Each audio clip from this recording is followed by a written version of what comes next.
Hello, good morning. I'm Tammy Gustafson. I'm so glad you're here for the webinar today. Can you guys, let's just do a little housekeeping first. Can you guys all hear me? And if you can and see me, can you write a little something in the chat box just to let me know that you can? Fantastic. I think I'm the only one. Hi there. I think I'm the only one that can actually see it. Great. Yay. Oh, I'm so glad you guys are here. That's fantastic. So as you know, as we go through the webinar, would love to hear your thoughts and comments. I'm a counselor. I love doing one-on-ones in person. We're in this teletherapy now, but I'm getting used to teletherapy and I can't see you guys. So feel free to drop me a line. I would love to get your interaction. So wanted to welcome you all here. So I'm looking at my notes. So I'm a counselor. I'm with Live Free Counseling here in Castle Rock, Colorado. And I know there's people from all over right now. So I'd love to hear, where are you guys from? Like, I know we have some people from Texas. I know from Florida. Would you put a message in there? If you're from Colorado, maybe just city, or if you're from out of state. Awesome. I see the Bay Area. That must be California. That must not be here. Castle Rock, great. Wonderful. I'm so glad that you guys are joining today to talk about this really important topic of COVID-19 and mental health, because right now we are all scrambling. We are all trying to do our best. Life is changing so fast. And so I think this area of mental health is not quite on the radar too much right now. And so I want to give us some time and space just to acknowledge it and to talk through it a little bit, and also to talk about strategies for the stress and for the anxiety that really everybody is facing. So to do that, as we start off, I really want to normalize the fact that that if you're feeling anxiety, if you're feeling stress, not even necessarily about perhaps the illness itself, but even all the ramifications that it has on our life, that it has on marriage, that has on kids, having kids home if you're here, the fact that we can't leave, like there is a lot that we are all dealing with. And I want you to know that those emotions, you are not alone in them at all, and that they make sense. And there's a world of people feeling those as well. So I am not by any means an expert on pandemic stress. Obviously, nobody is. But I would like to offer you guys some suggestions of things that I have learned from my 10 plus years of counseling and coaching, as far as things that I think could be helpful as you, if we're controlling kind of the thoughts in your mind, how to kind of navigate those a little bit. And also coping skills, and just thinking and feeling your way through these. So the question really at hand is, how do we navigate? How do we navigate our emotions? How do we control our thoughts and really stay on top of them in an unprecedented time of uncertainty in this world? So I want to start by offering a thought of, really, we need to, I think, to navigate this time well, I think we need to be, it's almost like a zoom lens approach. Like we constantly need to be zooming in and zooming out to mitigate where we are and kind of how much information we're taking in, how much of the world we're taking in. So what I mean by that is big picture. If we look at the big picture right now, and this is where we're zoomed out really far, right? We really have the world. And this is such an interesting time, because I mean, there's things that have happened in the United States or in our communities or in our countries, but to be on the same page with the entire world and to be getting all of the news information and to hear about all of the suffering or everything that's happening from around the world is really, really big. It's really big. And the amount of news information that we are taking in is really significant. So I want us to keep that in perspective of it is very important that we are aware of what's going on so that we can learn from it. We don't want to have our head in the sand. But at the same time, if we stay there, and I think we all know this to some degree, if we stay at that big picture level, we will be overwhelmed, right? That is almost a sure way for us to become kind of unstable, destabilized, and for us to really struggle. So for that, we need to look at we need to be informed. So then really it comes down to news. Like one of the really big things is how much do we need to limit? And that really is a personal thing. Some people can watch a lot of news, some people can watch barely any. So for you, it's navigating inside of yourself and understanding, what am I feeling and what are my signs that I'm starting to get really overwhelmed and that I need to limit the news. You know, another really important thing to think about is, okay, maybe limit it and say, I am going to watch the news at night once a day, or I'm going to look at it in the morning or whatnot. If you find yourself glued to your phone, if you find yourself glued to the TV, then that's an indication that you need to take a step back, probably for your own well-being. I also want to put a caveat in there in regards to kids. If you have small kids in the home, I'd really encourage you to be very, very careful as far as how much the news is just on and playing in the background. Because that kids just really, I mean, we don't even have a really good way of navigating this and kind of understanding or processing through it. We're still, as adults, trying to do that. And so for kids, it can really just kind of destabilize them. And a lot of times kids won't say it or they won't have the words for it. So just encourage you to be mindful of the exposure that your kids have. Much better that you're seeing it and you're relaying it to them in an age-appropriate way. So that's one thing to consider. The other thing I would also throw out there, just on the news thing, is be really intentional who your source is that you're listening to. There's a lot of people talking about this. And a lot of people have no business really giving advice. I mean, we all need to kind of stay in our lane of expertise. If I gave you advice about medical stuff or what I think you should do about this, don't listen to me because I wouldn't know what I was talking about, right? So be careful that you're going to really reputable sources. And so that's kind of the big picture, the zoom out, okay? So we need to do that, but if we stay there, we're in trouble, right? So next step is we have to also zoom in. And I think this is the balance, is zooming in and this getting down to, we have to go small and we have to go to our life as well, right? And I'm meaning like zooming into the point of our four walls, which most of us are there. And at that point, that's where a lot of the grounding can happen. Because if we look within our four walls, besides the fact that we're there a lot, not a ton has probably changed within our four walls. So if you're starting to feel unsteady from the big picture, if you can really reground and look around your house or look around where you're at and go, okay, where am I at? Okay, everything's okay here. I still need to do the laundry, right? Still need to do the dishes. And if you can look at that and be also thankful of going, okay, if I also just do like a little, just an inventory perhaps of where I'm at right now. Okay, like I have a home right now, and not everybody can say that. I know that, and so really being grateful for those things that we have. Like I'm grateful that I have a home, right? I'm grateful that we have food in the pantry, maybe even some toilet paper. Then also looking at, okay, the lights are on, the electricity is on. My immediate family, perhaps if you have small kids or if you're married, they're in the home. So when really looking at and grounding, and when you can kind of close out the big world for a period of time, that's going to help kind of calm. It's also a matter of big picture is very external and we have no control over that at all, right? And if we zoom in, that becomes more internal of like, this is the area that I do have control over and that I can impact.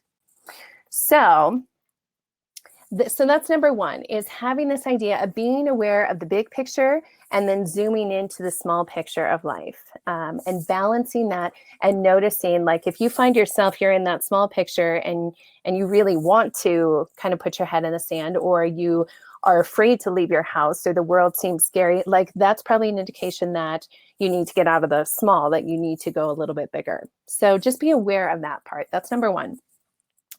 The second thing that I think is really important in navigating this, might sound slightly counterintuitive as we're dealing with managing stress and anxiety and fears, but the second thing is that we need to turn and face our fears.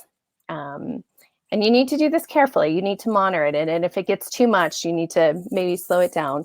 But this idea of fears can get really big, or anxiety can get really big, but it can get really ambiguous. Like, it just becomes fear in general. It can become this cloud of fear, right? And so what we want to do is get more specific. Like, what are the things that you are really stressed or are afraid of? So I would love to hear, I'm going to pause a little bit because I've been talking a lot. I would love to hear from you guys, like, maybe what are some, maybe it doesn't even have to be your top fear, but what are some things that this season is sparking up inside of you? You know, what are some fears or anxieties or worries or stressors? I'd love to have you just type it in the chat, so I can see kind of where you guys are at. What are some of the things? Is it financial? Right? Okay. Is it marriage related?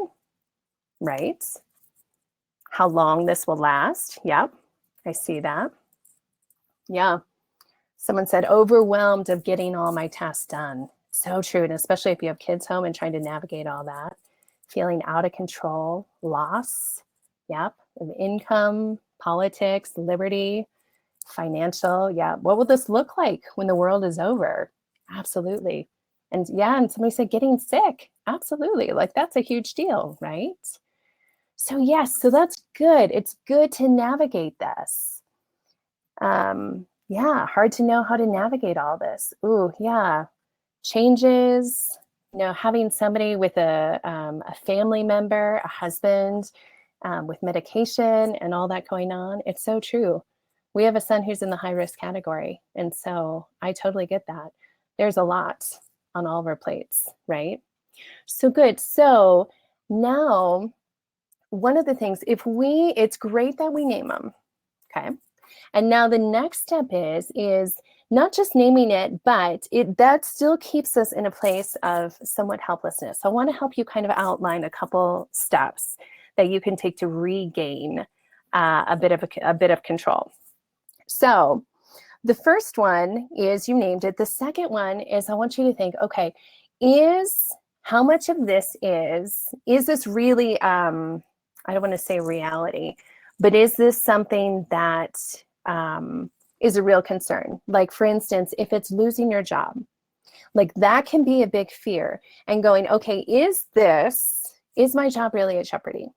You know, we don't know what it's going to be like, but right now, is my job at jeopardy? Or, you know, looking at it saying financial concerns, then taking stock of, where are you at with your savings? Where are you at with your ability to make money and provide money? And really kind of getting down to the nitty gritty with that.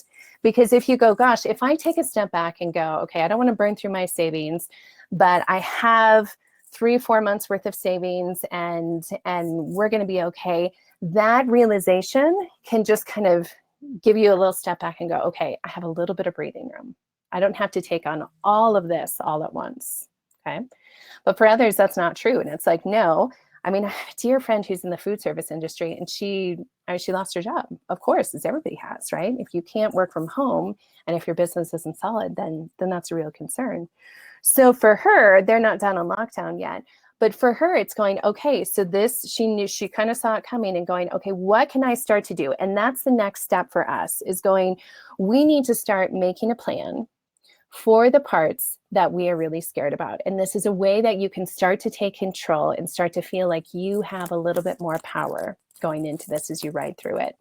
So maybe that's maybe if we go back again to the job thing or the financial thing of going, okay, if I lose my job, I need to start. I'm concerned about that happening in the future, perhaps. So what are some steps now I can do? Like, can I start looking for jobs? Maybe I need to reinvent my job or my business, or maybe I need to figure out, maybe I need to finish that class to get a certificate so I can do this. So if we look at now and we look at, this is my fear, and I'm afraid it might happen. So therefore, what can I do now to start to plan and protect against that in case it does?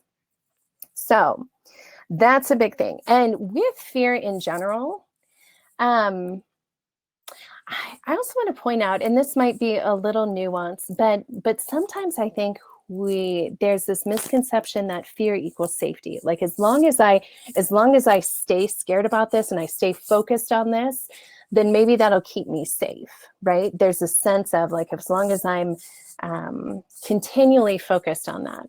And what I want to offer is that keeps us kind of in a fight or flight state. And that actually is not helping us stay safe or stay secure. So where you feel that fear of going, okay, how can I put this into action, right? Fear does not keep us safe. Awareness, preparation, maybe that's from a financial position, maybe that's tightening down the budget. For us, I know we're all in lockdown now, but knowing that our son is in the high risk category, like we locked down pretty fast. And so it's doing those kind of preparatory steps to kind of mitigate some of that. Okay, so that's number 2 that I wanted to focus on, is the fear, naming it, okay, looking at the reality of it, and then starting to come up with a plan, okay? And if you do this and if you start to implement it, you're gonna feel a little bit more power, right? And the reality is we don't have power, we don't have the power and control over the big side of things, but we do have some. And where we have power, we need to take it, right? And that leads me into this third area that I wanted to talk about, and it's control.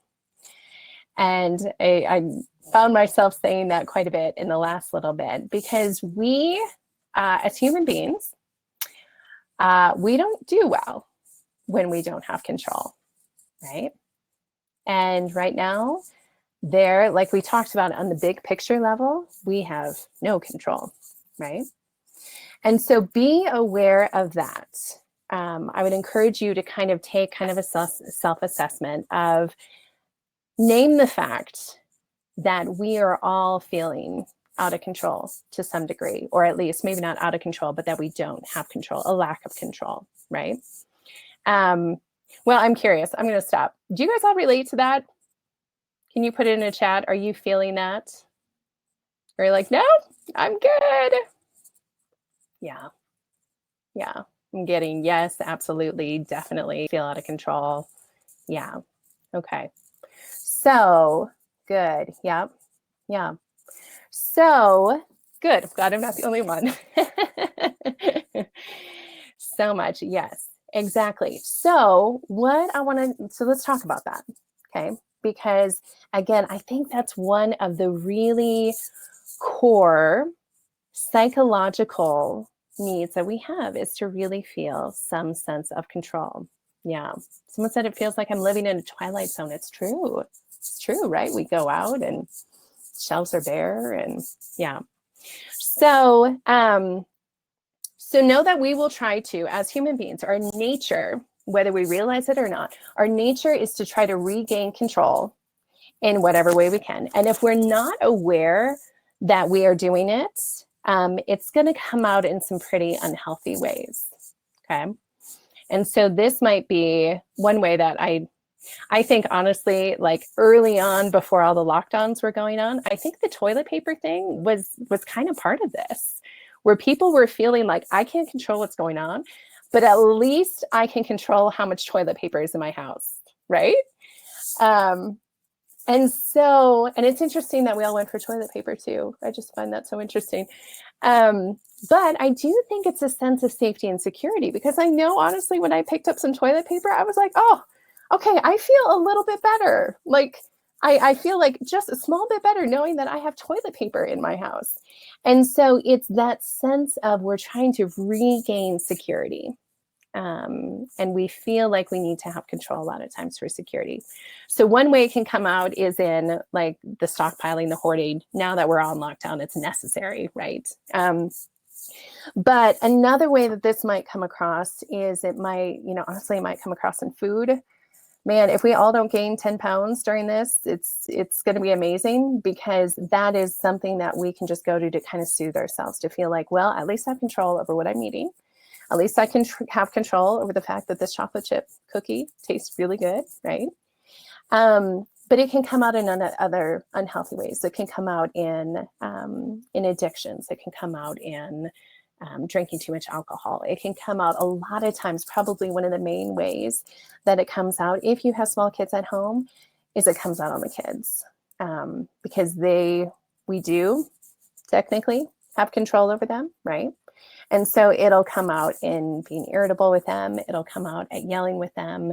A short fuse. As I was trying to get ready this morning for this, and I had 4 Zoom meetings and teachers, and don't get me wrong, I'm so thankful for what the teachers are doing, but it's a lot, right? So try to navigate. And for me, even in this morning, when I was like, oh, I'm trying to get ready for this, and I'm trying to help my kids with their homework, and I'm trying to navigate that there's one computer for my 2 oldest, and they both want to be at the same time. And I literally stopped like in the middle of the living room, and I was just like, I'm feeling out of control. I'm feeling out of control. What do I do? I'm like having this conversation with myself.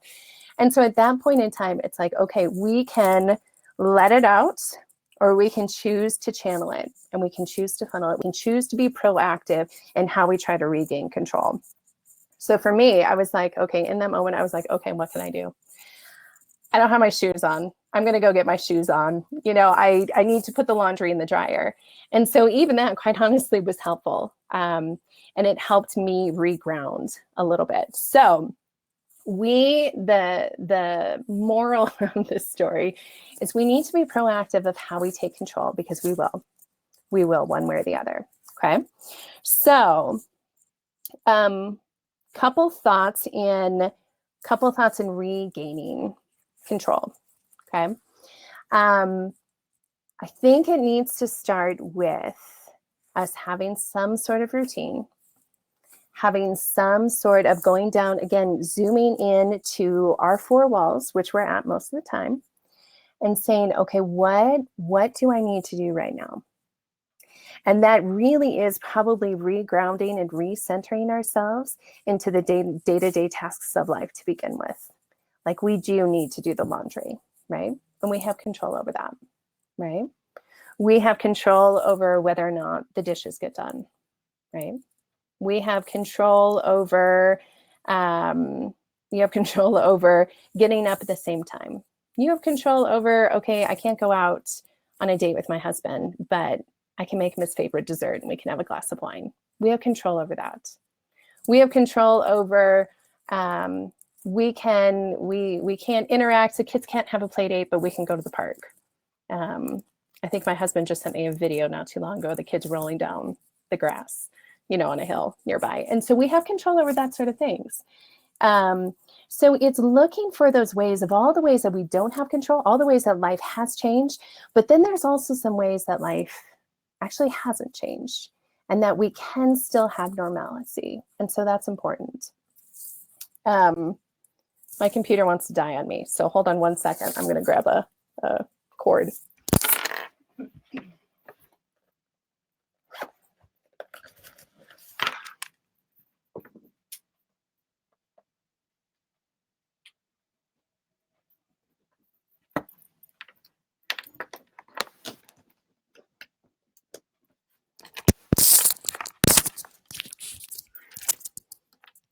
This is just one of those ways that we don't have to be perfect right now. Isn't that fantastic? I feel like that's something with this time that, like, the idea of being perfect has kind of gone out the window. Like, people are so all winging it. That takes some of that pressure off. I'm getting some thoughtful things in the text. Thank you. I have to, this is a caveat, but I have to say this was something that really helped me the other day is I saw, what was it? It was Jimmy Fallon trying to do Saturday Night Live from his home with his kids, like banging on drums and crawling on top of him in the middle of it while he's trying to do it. Has anyone else seen that? It was going around Facebook. It was really hilarious. And it was very grounding. I was like, oh, no, we truly are all in this together doing our best. Oh my gosh. So, okay. So going back to this issue of control. Okay. My backing up, I'm going to step away from COVID for a second. So I'm a trauma therapist. That's my passion. That's kind of my expertise, trauma, PTSD, trauma, betrayal, all that kind of stuff. That's what I do. But one of the things we've learned from that area of, I don't know what you want to call it. Well, one thing I've learned from being a trauma therapist is that there's a part of the brain that regulates when our ability to tell past, present, and future. Okay. So the ability to know, like, okay, that happened a long time ago, or this is today, I'm in the present, or yes, that's happening in the future. And what happens with trauma, with people who have been traumatized, is that that part of the brain, when they're triggered, goes offline for a period of time. Okay. So that's why, and if any of you have experienced this, we've all experienced trauma, right? Or we're triggered by something. And when we're triggered, like it feels like whatever happened right now, and it's always going to happen, and it's always going to be this way, right? And quite frankly, this coronavirus can feel that way too. Like, oh my gosh, this is never going to end. It's always going to be like this, right? So why I bring that up is that what we can take from that is that to be grounded on a emotional, psychological level, we have to have some ability to tell time. We have to have some ability for us to go, okay, this was past, this is present, and this is future. Because when we lose that, it's really, really hard and ungrounding, right? Okay, so let's now insert that into today, okay? For us to stay grounded and healthy emotionally and psychologically today in the midst of this, we need to make sure we are creating that sense of past, present, and future. Because right now we're stuck in our house, and it probably feels like we have been forever, even though it's been like, I don't know how many days. And it probably feels like it's never going to end, or maybe it won't end. So we need to fight that. And how we can do that is we intentionally structure. We intentionally get or provide structure. We intentionally create structure for ourselves. So on a very basic level, we set our alarm. We set our alarm and we get up at maybe roughly the same time every day. We take a shower. We get dressed. We brush our teeth. We make our bed. Making our bed, research shows, is really important. And maybe you go around and you open up all the shades in the house. Even that, you have started to create that structure. Because if we lay in bed all day, or if we stay in our pajamas all day, which I do tend to like to do every once in a while, but if we do that, then it feels like the day that it has no beginning or end. So I would encourage you to start to look at that and try to implement that of how can you create some structure. And maybe that's artificial structure too of, okay, I'm going to get on a call with my best friends once a week at this time, whatever it is, but something in the future too, where you can have a landmark of this is coming up. I'm looking forward to this, and I'm leading up to it. Here it is. And now I'm going past it. Okay. So that's a thought. The other thing I would encourage you to do is the social piece of this and regaining control. The fact that we are cut off from people can be really, it can really cement that feeling of being out of control. So I would encourage you, this is the coronavirus has done something really fascinating with like friendships and relationships, is that, oftentimes we don't do very well with distance. But the fact is now is like, whether our friend is across the country or like across the street, it really makes no difference, right? So there's more of this reaching out on a national level to get together with friends. So one of the things I've heard people do, and I'm going to do with some of my friends on Saturday, is set up a virtual happy hour, right? So everybody get on a Zoom call or Google Hangouts or whatever it is. You know, everybody pours themselves a glass of wine and you talk and you catch up. But there are ways that we have to be really intentional to stay connected socially, because that's so important for our hearts, for who we are emotionally, to be able to check in with other people and say, how you doing? If you're having a hard time, to be able to say, hey, I'm scared right now, or this is what's going on. Super important on that social level. Okay, so along with that, one other thing I want to add in there. One of the things that can really help combat depression in particular, but I think in general in this too, is for us to start to look for how can we help someone else, because our world has gotten all about us, right? And everybody, like, we need to make sure that we have our food, our toilet paper, whatever, our medications. Like, we're really kind of like pulling in and making sure we're all safe. And it's really helpful at some point, once you get all that in place, is to start to reach out and say, okay, who's struggling that I can help? Or what are my unique talents or giftings, and how can I offer that? Like, honestly, that's why I'm doing this webinar, is because, you know, I don't have all the answers, but I do have some insight. And so I want to offer them to be of help. So for you, what is that? Because we all have that, you know, maybe it's, I saw some people the other day, one of my friends, she took her kids and her dogs and they went to like a senior care facility. They couldn't go inside, but like they went up so that the people there could see them, and to know that they're not forgotten. Like, that's a beautiful way, you know. Maybe it's calling or writing a letter to somebody. But if we can start to shift and get out of ourselves too and think, how can we connect with somebody else? How can we in this time be really helpful? Because there's a lot of acts of kindness going on right now. That's really beautiful. There's a lot of ways that people are trying to lean in and help each other. And that can be a really beautiful thing. So I definitely recommend that. Okay. So I think that was number 3. Number 4, I want to talk about coping skills. Okay, let's just get down to straight up coping skills. There's two ways of thinking through coping skills. Okay, one is approaching it, we call it from top down. So it's really from our head. And if we calm our head, calm our minds, we'll calm our body. Okay, because we have that going on. Sometimes we forget about our bodies, right? But my guess is when we're feeling that anxiety and that tension and that fear or stress, like if you scan your body, you're going to feel tension. Like, honestly, I feel tension right here in my shoulders right now. So you can even just do that. It's as easy as going, okay, just scan from the top of your head down to your toes. And like, where do you feel the tension at? Okay. It's also a good way to connect to your emotions if you're not sure. If you can't think of your emotions, scan your body, find the tension, and then put an emotion word to that. Oftentimes you'll be surprised.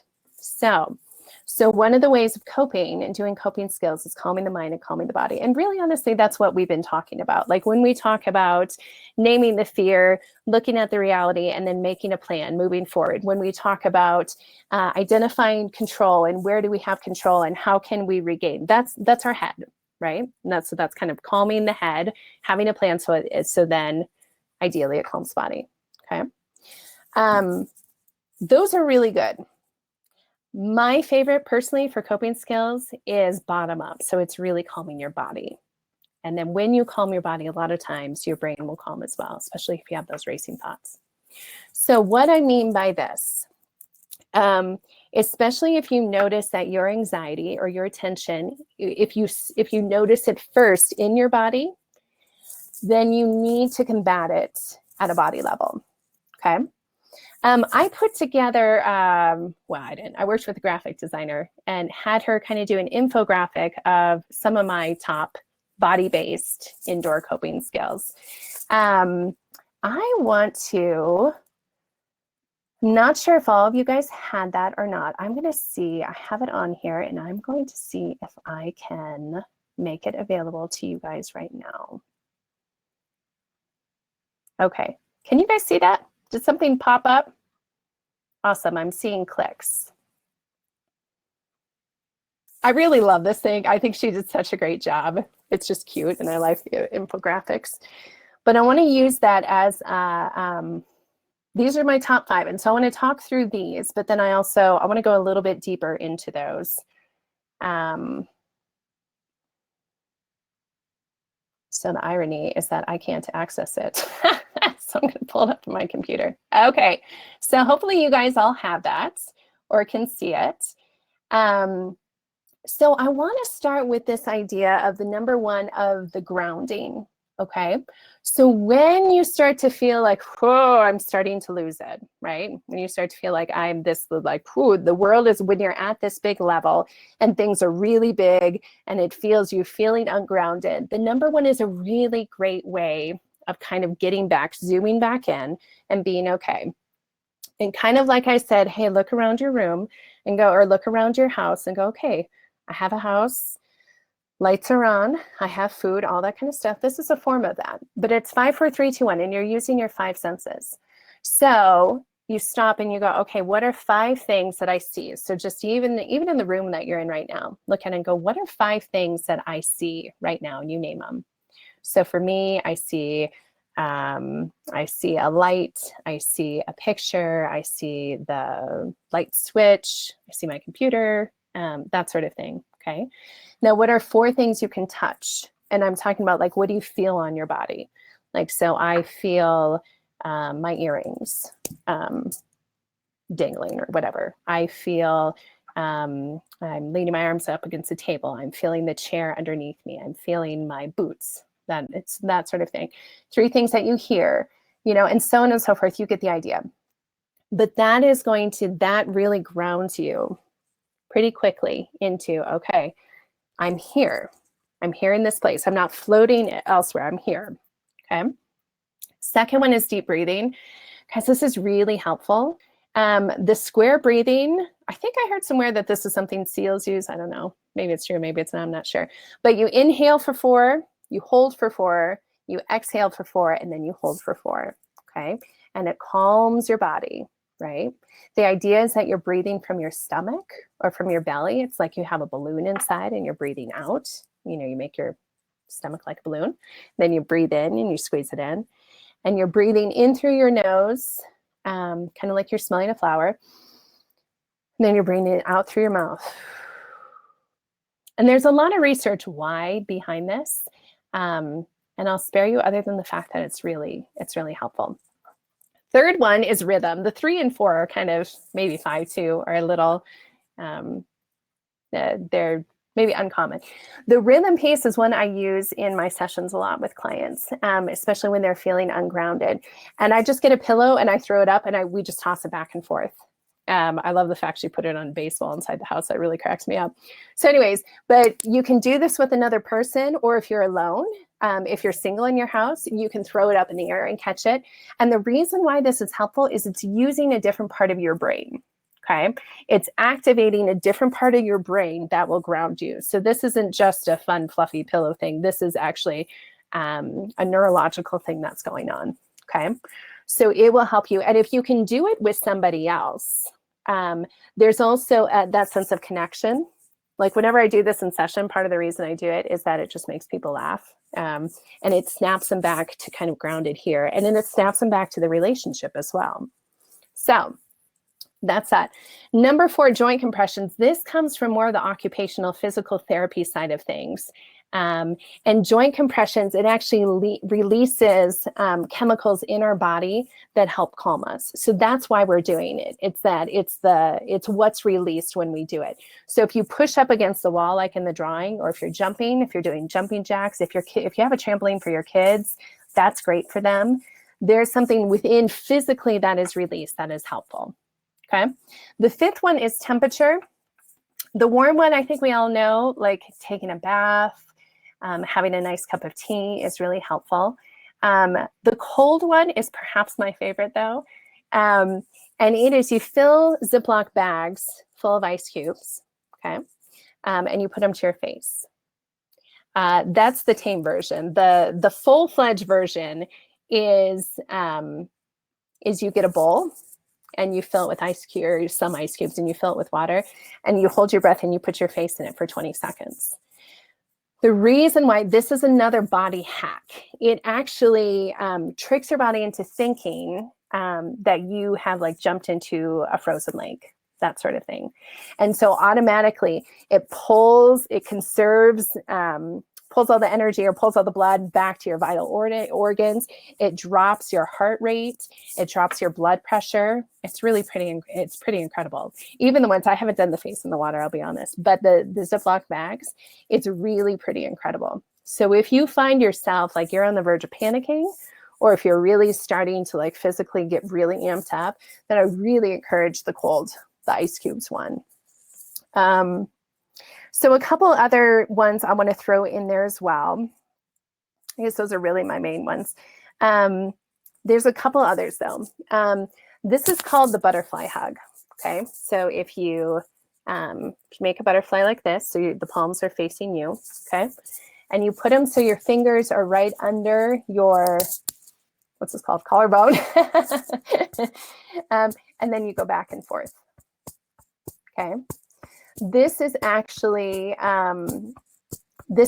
ways that we do EMDR. If you're familiar with EMDR, this is a way that we can do it with kids.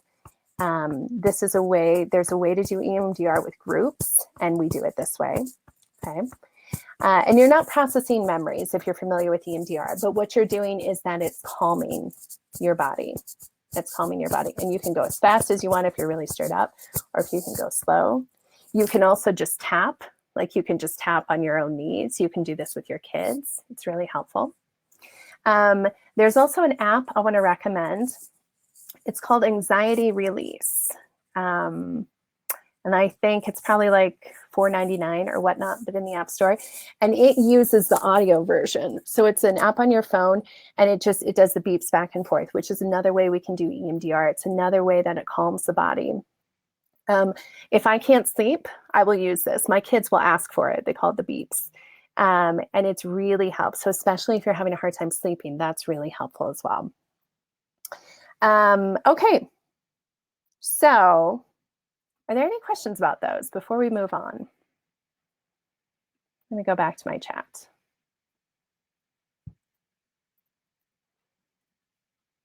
Any questions? Doesn't look like it? Okay. If you do have a question, it'll pop up. I'll see it. Okay. So the last thing I want to talk about today is not so much coping skills or anxiety or that sort of thing, but it's actually starting to pivot. Okay. And it's starting to look forward, because right now we're looking at a lot of the big picture, but I want to take a moment and go, okay, we have a very unique time or very unique opportunity right now with the quarantine in particular, that I just want to put it out there for you to think about. So many times we get into life and we just go, right? And we are all usually so busy, usually overcommitted, and we might get into a job and then we might just go with it. And we never really have the time or the space or the energy to pause and go, is this the direction I want to go in life, right? Is this really what I want out of life, right? So one of the ways that you can look forward, and one of the ways that it can kind of help in a positive way of looking forward and going, I have been given this opportunity, not that we asked for it or wanted it, but here we are. We have time right now, perhaps, unless you have small kids. But we have time and we have space, and a lot of the noise of life, if you turn off your TV, right, has been quieted. And so looking at it and going, okay, where am I at? Where am I at in life? Are there any things that I want to change right now? Are there any things that provide, and we're gonna, for a moment say that this is gonna end, right? All of the plagues, all of the wars, all the disasters, there has been an end to it. We don't know when it'll be, but there will be an end. There will be life on the other side of this, whatever that looks like, right? So if you can make that life, like, how do you want to come out of this? And perhaps some of that is there's going to be this time of restructuring, figuring out what life is like.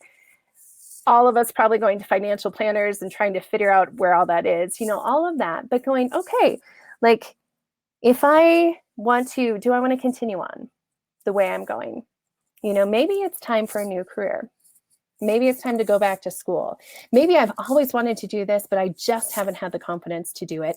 And you know what? I just need to do it, right? Or maybe you've been cavalier with your money and it's worked okay until now. And now you're like, wow, that's not happening anymore. So like, maybe I need to shift. Maybe I need to go take a financial course or do a Dave Ramsey or something along those lines. But starting to look for not only in this moment now, but also going, okay, let's start to hold out that hope that life will return to some semblance of normal. And when it does, what do I want out of that? Okay. So that might be a whole nother webinar in and of itself, is like, how do I use this time to evaluate my life and move forward? So those are the main ones. So going back, just to review. So some of the ways that we can manage our stress and anxiety right now, right, is to have the Zoom lens approach, knowing when we need to shift between them, knowing when we need to go out and go into the bigger world, knowing when we need to focus more on the small parts of life, okay? 2, facing our fears, evaluating them, getting specific with them, and then forming a plan so that we can feel we have some action and control. 3, control itself, recognizing that we don't have a lot of it in some areas, but we have just as much as we usually did in other areas. And so being really intentional about how we try to take back control. Okay, that was 3. 4, body-based coping skills. And then 5, just this kind of idea of, what do I want life to look like? How do I want to shift it? Or am I on the right track? If I put everything on the table, what do I walk away with? Okay, so those are my main thoughts. Before we wrap up, I want to offer a couple things. If you feel like this is great, but I still need some help, okay, great. There's a lot of people who can help, and so I would encourage you to reach out, okay? Whether that's your support groups, whether that's a counselor or a coach. Counselors are pretty much all teletherapy. I know we are, so you can do it from your home. But reaching out and make sure you get the help you need. And that might be, maybe it's medication and doctors are available, but I would encourage you to continue to take care of yourself, because what you're feeling, what you're thinking, honor that. It's valid. Okay. So before I wrap up, I would love to hear from you guys. One thing is that we are considering doing some more of these webinars. And so if that's something you're interested, I'm curious as to what sort of topics do you feel like, I really could use some more input or help on, and that could be, some ideas might be marriage. Suddenly you are stuck indoors a lot with your spouse, and everything that maybe was dormant for a while is coming up. Could be that. Another one could be kids. Like, how do I navigate with kids? Like, one, they are driving me crazy and I'm driving them crazy and they can't get them out of the house, or something like that. Another one might be grief and loss. The fact is, we have already experienced loss. All of us have. The fact that we can't go out to a restaurant, the fact that we have to do virtual happy hours versus real happy hours. There's loss in general. And then there's loss in scary of, there are a lot of people who are struggling health-wise, and there are people who are dying health-wise. And so there's grief and loss around that. Those are the ones that are coming to mind. Yeah. So any others, if you can think of, I would love to hear. I'm seeing a couple, I'm seeing around kids, I'm seeing parenting, I'm seeing balance in life, I'm seeing self-care, a lot of those are really great ideas. Okay. All right. So thank you so much for joining me today. I love that you were here or listening afterwards. I really respect your time. I am honored to share this little bit of time with you and journey this. And so I wish you all health. I wish you safety and happiness and connection. And yeah, thank you so much. Take care. Bye.